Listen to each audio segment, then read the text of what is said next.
She woke up every morning at the same time, not because she had to, but because routine was the only thing that made life feel normal. The kettle went on, the radio stayed low. Outside, London moved the way it always did. Quiet, gray, uninterested in the lives behind its windows.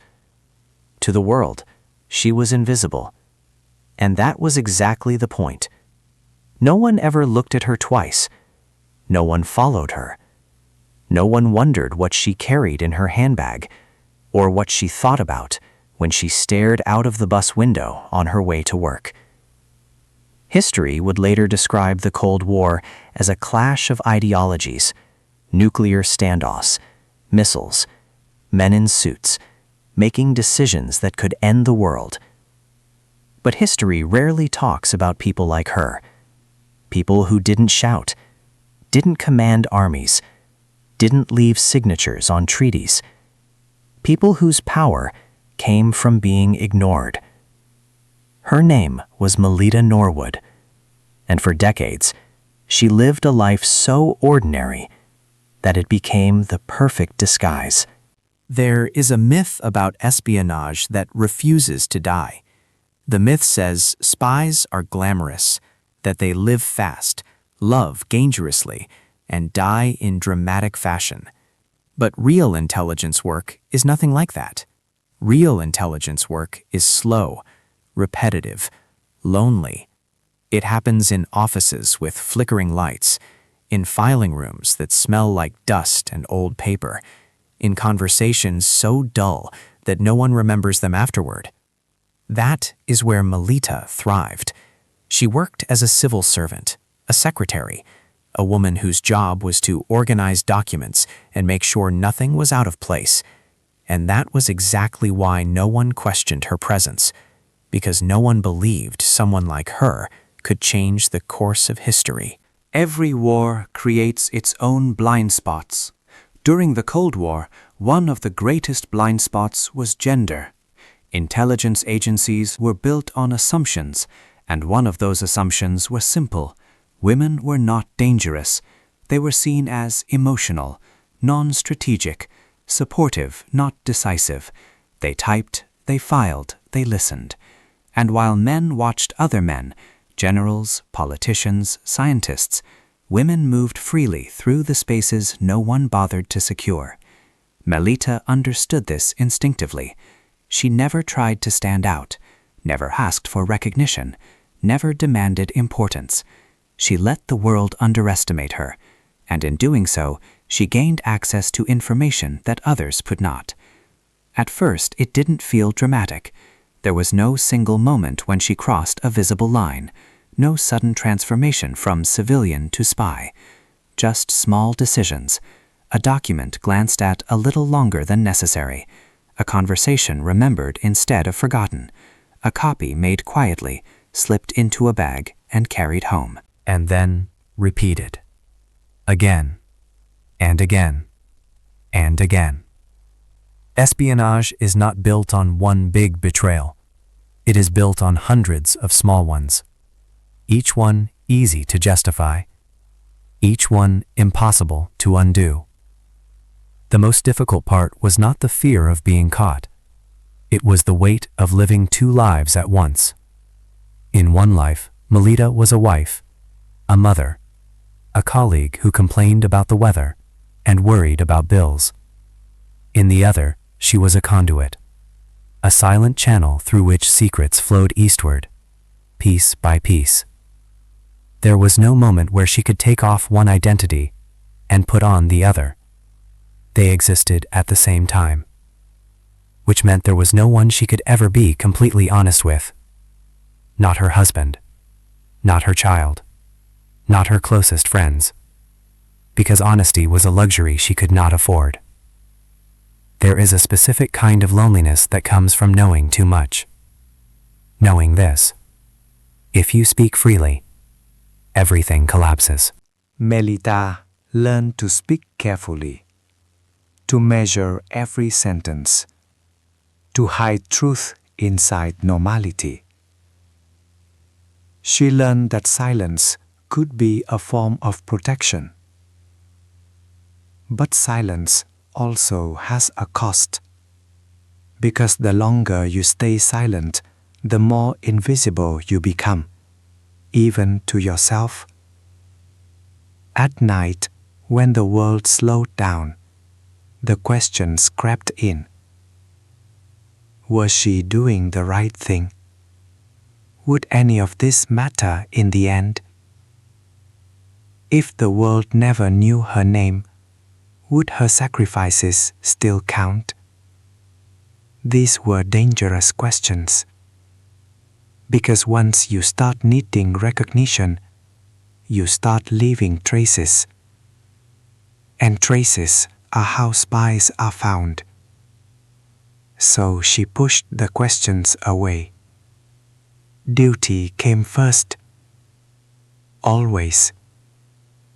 Years passed. Governments changed. Crises flared and faded. Newspapers spoke of tension, arms races, and near misses that almost turned catastrophic. And through it all, Melita remained exactly where she had always been.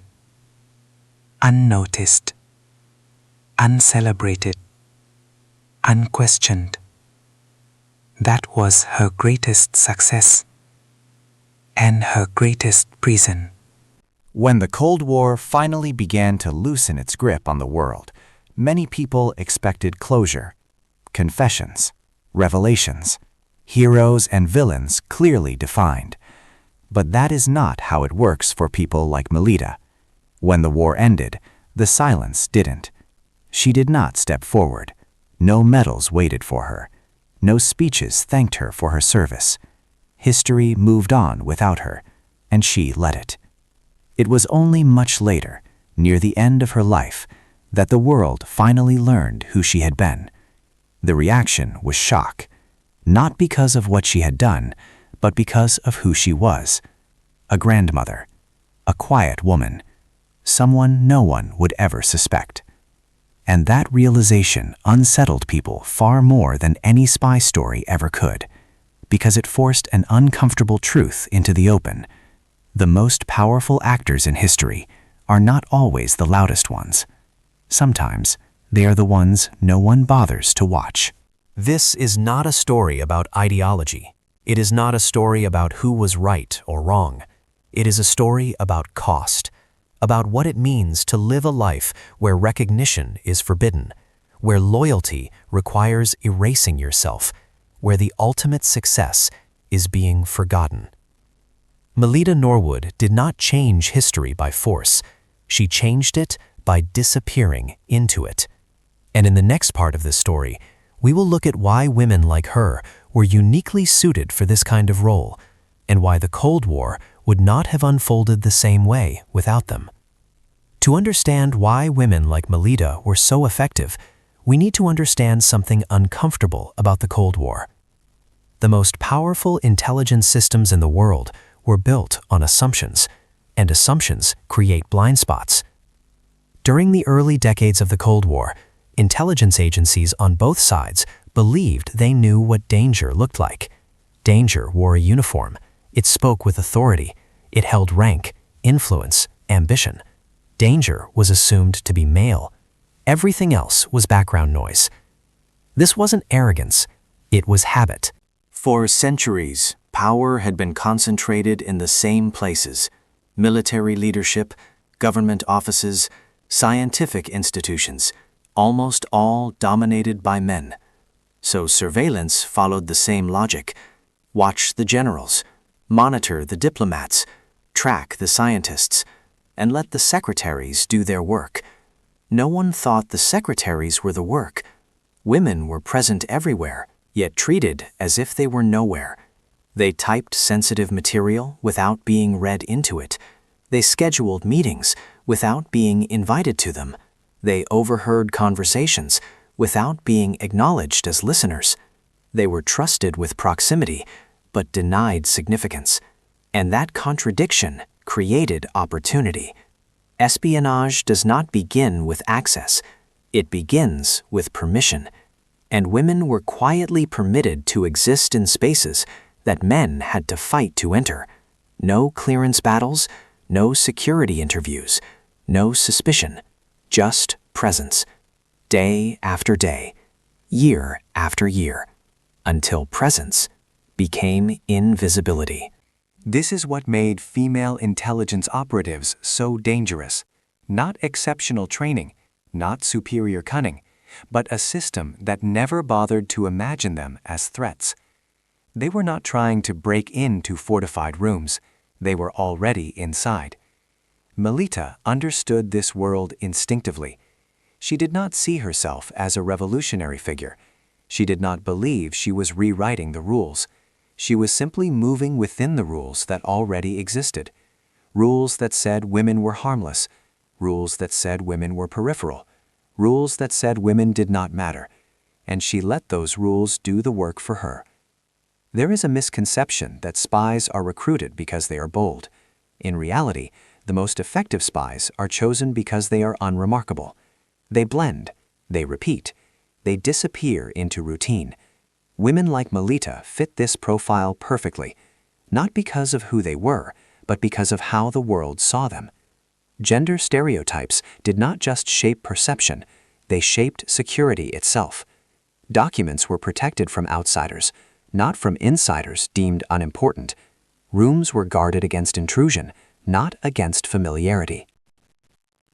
People were trained to notice aggression, not patience. And patience is one of the most powerful tools in intelligence work. Female operatives learn to wait, to listen without reacting, to remember without recording, to collect information not in bursts, but in fragments. A sentence today, a detail tomorrow, a pattern slowly emerging over years. This was not dramatic espionage. It was cumulative, and that made it devastatingly effective.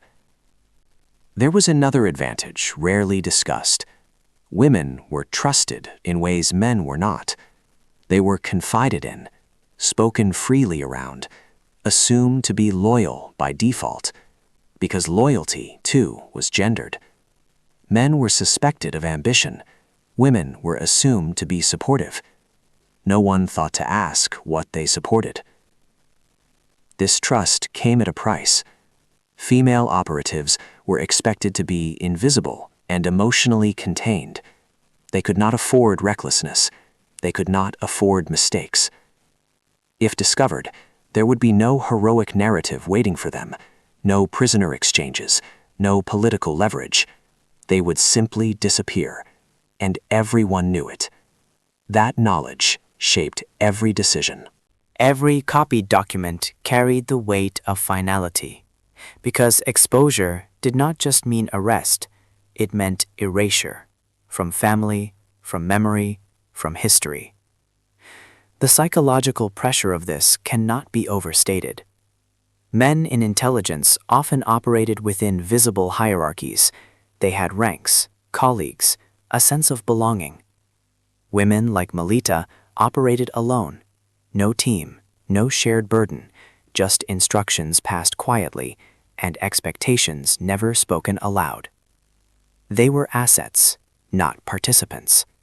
And yet the information they provided reshaped strategic calculations at the highest levels: missile deployments, nuclear research, technological breakthroughs, all of it influenced by people who were never meant to matter.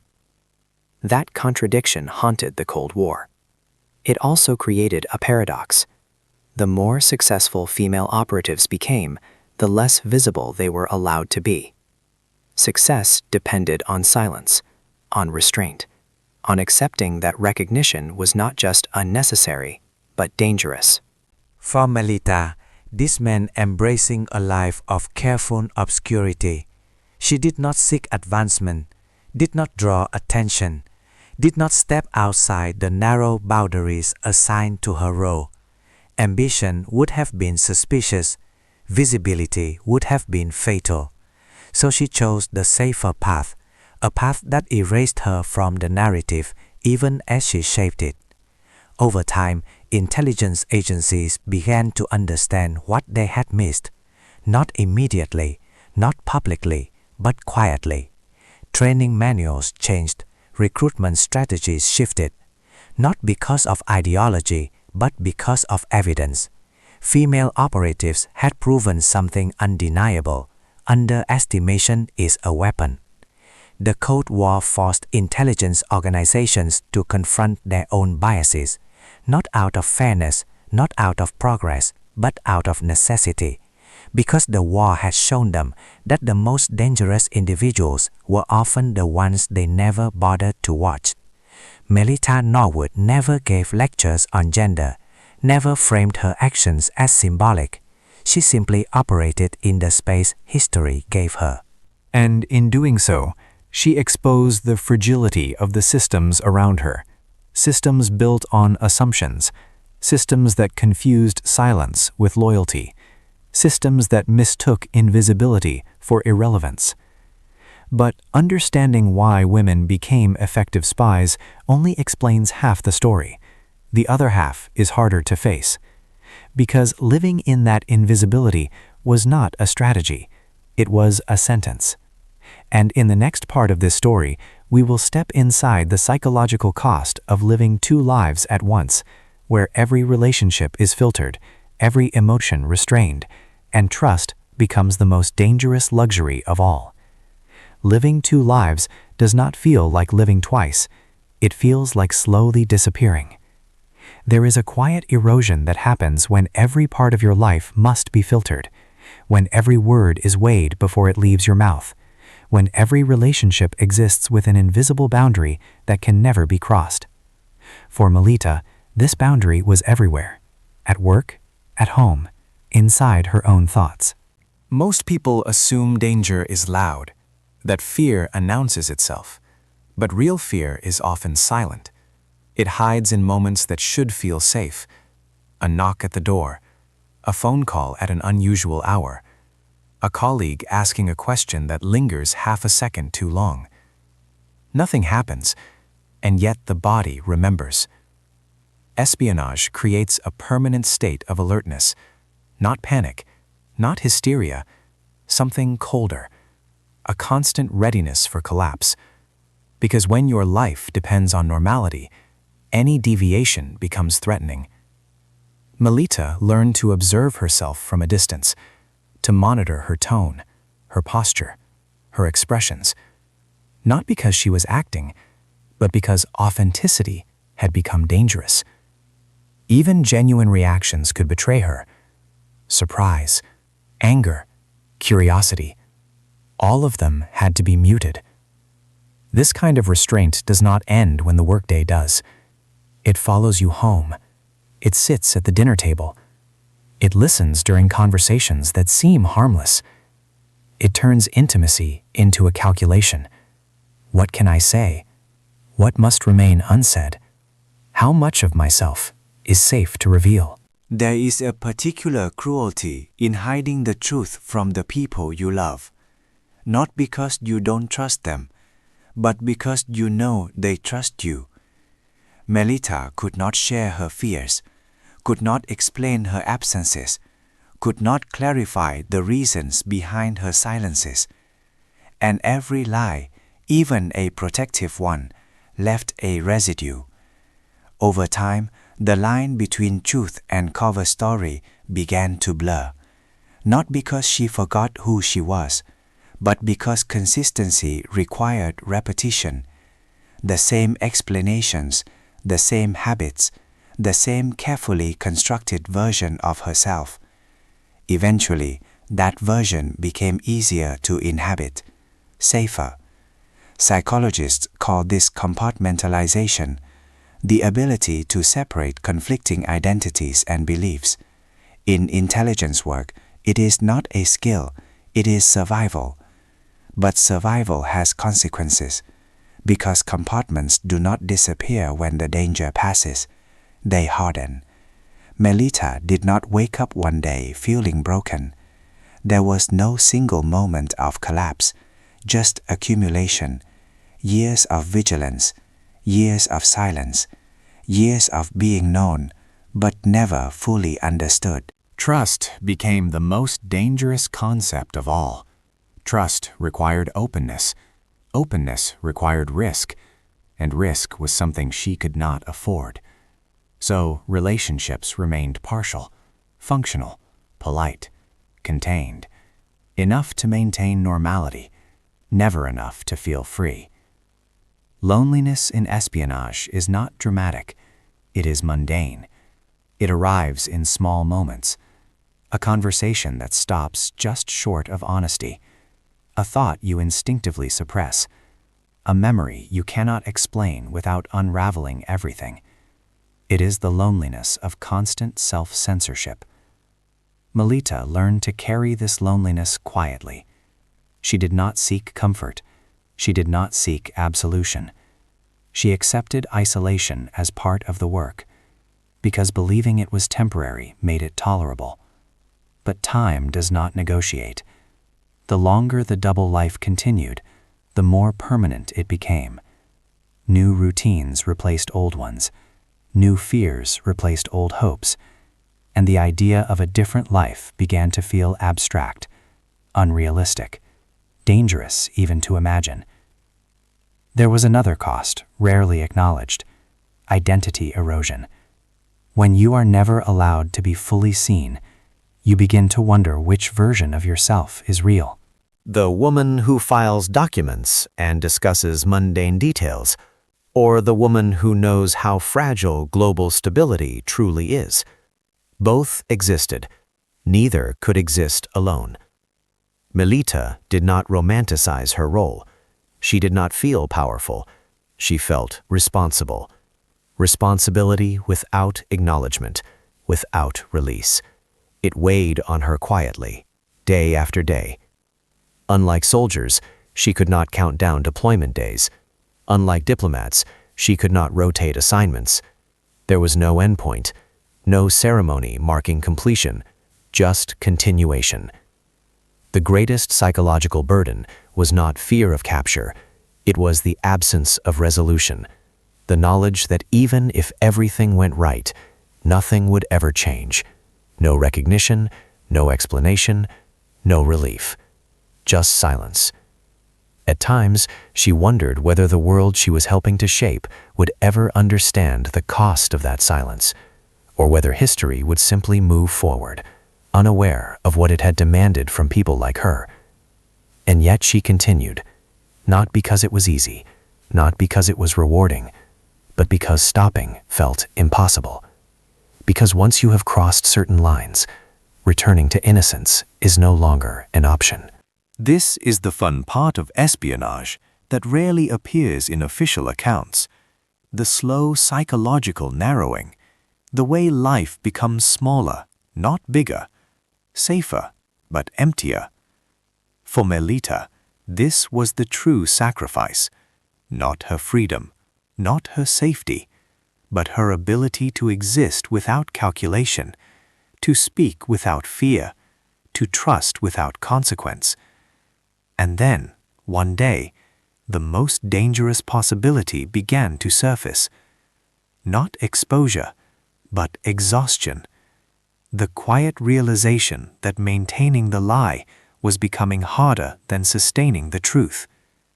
In the next part of this story, we will approach the moment every long-term operative dreads, the point where silence itself begins to crack, and a single mistake, a single slip, can undo a lifetime of careful invisibility. Every long-term intelligence operation ends the same way. Not with an explosion, not with a dramatic arrest, but with a mistake. Sometimes it is small, so small that no one notices it at first, and that is what makes it fatal. By the time Melita reached the later years of her work, the danger had changed shape. It was no longer sudden, it was slow, creeping, persistent. Early in her career, fear had been sharp, new, immediate. Every unfamiliar sound carried meaning. Every unexpected question demanded attention. But over time, vigilance dulls, not because the threat disappears, but because the mind cannot remain fully alert forever. Fatigue sets in, and fatigue creates openings. The most dangerous moments are not when you are watched. They are when you believe you are no longer being watched. When routine begins to feel safe. When caution relaxes by a fraction. Melita understood this better than most, which is why she feared exhaustion more than exposure. Exposure is external. Exhaustion is internal. One can be prepared for the first. The second arrives quietly. There were moments, rare but unforgettable, when the illusion of safety fractured. A document returned late, a file missing from its usual place, a colleague's gaze lingering a second too long. Nothing explicit, nothing provable, but enough to trigger the old reflexes, enough to remind her what was at stake. In those moments, time slowed, not in a cinematic way, but in a clinical one. Thoughts became sharper, movements more deliberate, every step measured. Because once suspicion exists, it does not need confirmation to destroy you. Intelligence agencies rarely confront immediately. They observe, they wait, they gather patterns, and that waiting is often worse than interrogation because it leaves you alone with your own imagination. Melita never knew for certain how close she came to being discovered. That uncertainty was intentional. Fear works best when it is unresolved. Some female operatives were not so fortunate. They were noticed, not because of a single act of betrayal, but because of accumulation. One inconsistency too many. One habit that no longer matched expectations. One deviation from the role assigned to them. When exposure came, it was rarely public. There were no trials splashed across headlines, no confessions broadcast for deterrence, just quiet removals, lives interrupted, stories unfinished. The Cold War thrived on plausible deniability, and those caught in its machinery were denied even the dignity of explanation. Melita lived with this knowledge every day. She knew that if she fell, there would be no defense, no appeals, no acknowledgement of intent, only consequences. This awareness shaped her behavior. She avoided patterns. She minimized contact. She accepted instructions without questions, because questions created memory, and memory created trails. There is a cruel irony in long-term espionage. The better you perform, the more you are expected to continue. There is no promotion that removes risk, only deeper entrenchment. Melita could not step back, not because she was forced, but because disengagement itself is suspicious. To change behavior after years of consistency is to announce that something has changed, and change invites attention. So she maintained the rhythm, day after day, year after year, even as the world around her shifted, even as political climate softened, even as the Cold War edged towards its conclusion. The danger did not end when tensions eased. In some ways it intensified, because endings provoke reckoning, and reckoning demands answers. As intelligence archives began to surface, as former enemies reassessed old operations, the past grew unstable. Secrets that had once been buried began to move. For Melita, the question was no longer, "Will I be caught today?" It became something quieter. Will I be remembered at all? Somewhere between vigilance and fatigue, a strange calm emerged.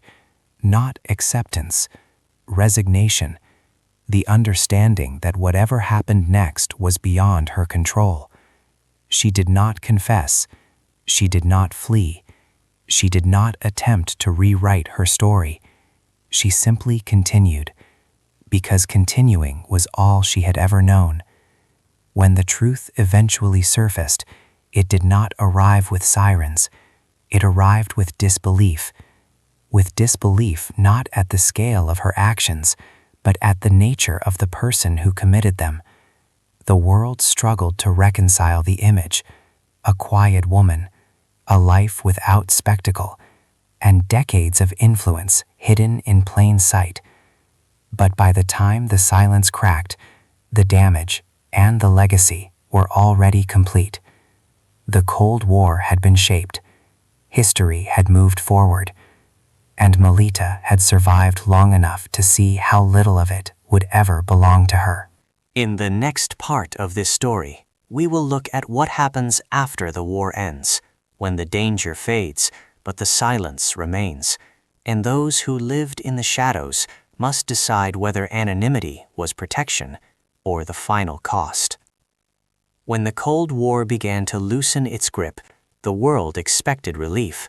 Tension softened, rhetoric cooled, archives started to open, slowly, cautiously. For many, this felt like an ending. For people like Melita, it did not. Wars end with treaties, lives end with ceremonies, but espionage ends with silence. There was no moment when she was told it was over, no formal acknowledgement, no quiet handshake, no signal that the danger had passed. The work simply faded. Instructions stopped arriving, meetings lost their urgency, and the routines that had defined her life were replaced with an absence that felt unfamiliar. Absence is harder than fear. Fear gives you something to resist. Absence leaves you alone with what remains. Melita had spent decades shaping her existence around caution and restraint. Now, those instincts had nowhere to go, and without them, the world felt strangely exposed. People assume that when danger ends, relief takes its place. But for long-term operatives, the opposite often happens. Because when the threat disappears, so does the structure that made the sacrifice feel necessary. What remains is the question no one prepares you for. What was all of this for? Melita could not ask that question publicly. She could not write memoirs, could not explain her choices, could not reclaim the parts of herself that had been withheld for safety. Because the rules had not changed. Silence was still expected. Some former operatives tried to speak. They told fragments of their stories, hoping for understanding or closure. Most were met with skepticism, or worse, indifference. History had moved on, and it had little patience for nuance. Others stayed quiet, not because they were ordered to, but because silence had become reflex, a habit too ingrained to abandon. Melita belonged to this second group. She did not seek validation. She did not demand acknowledgement. She allowed the world to believe what it wanted to believe, because correcting it felt unnecessary and dangerous. When fragments of the truth eventually emerged, they arrived without context, names in documents, dates without emotion, actions reduced to summaries. There was no room for interior lives, no space for cost.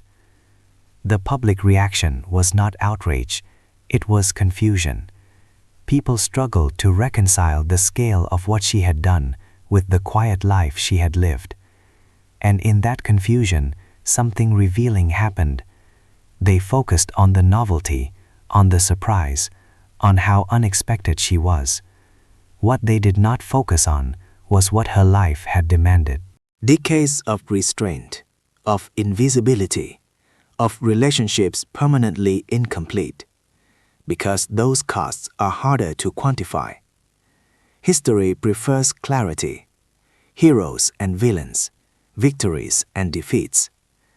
But the Cold War was built on ambiguity, and people like Melita lived entirely within it. As years passed, recognition, when it came, felt hollow, too late, too distant from the moments that had mattered. Acknowledgement without intimacy, praise without understanding. She was not angry. Angry requires expectation. She had learned long ago not to expect anything from the world. Instead, there was something quieter, a kind of emotional flatness. Not sadness, not regret, just the absence of closure. Melita had done what was asked of her, and then continued living as if nothing had happened, which in many ways was the hardest part. People imagine that secrecy ends when information is revealed, but for those who lived inside it, secrecy becomes internal. It shapes how you remember, how you speak, how you understand your own past. Even when the truth was known, she did not reclaim her story. She let it exist as an outline, because filling it in would require revisiting everything she had learned to suppress. There is a loneliness that comes after usefulness ends, not because the work mattered more than the person, but because the person was shaped entirely by the work. When that role disappears, so does a sense of direction. Melita lived long enough to see how easily history compresses lives, how decades of sacrifice can be reduced to a paragraph, how silence, once protective, can become erasure. And yet, she did not protest. She did not correct the record. She allowed the world to misunderstand her, because misunderstanding was safer than explanation. This is the quiet ending reserved for many who serve in secret. Not disgrace, not honor, but ambiguity. In the final part of this story, we will look at what remains, the legacy left behind by women whose greatest achievement was being underestimated, and how their invisibility reshaped the future of intelligence itself. History prefers visibility. It records what can be named, what can be photographed, what can be placed inside a timeline and explained. But the Cold War was not won or lost only in places history can see. It was shaped in corridors, in filing rooms, in ordinary lives.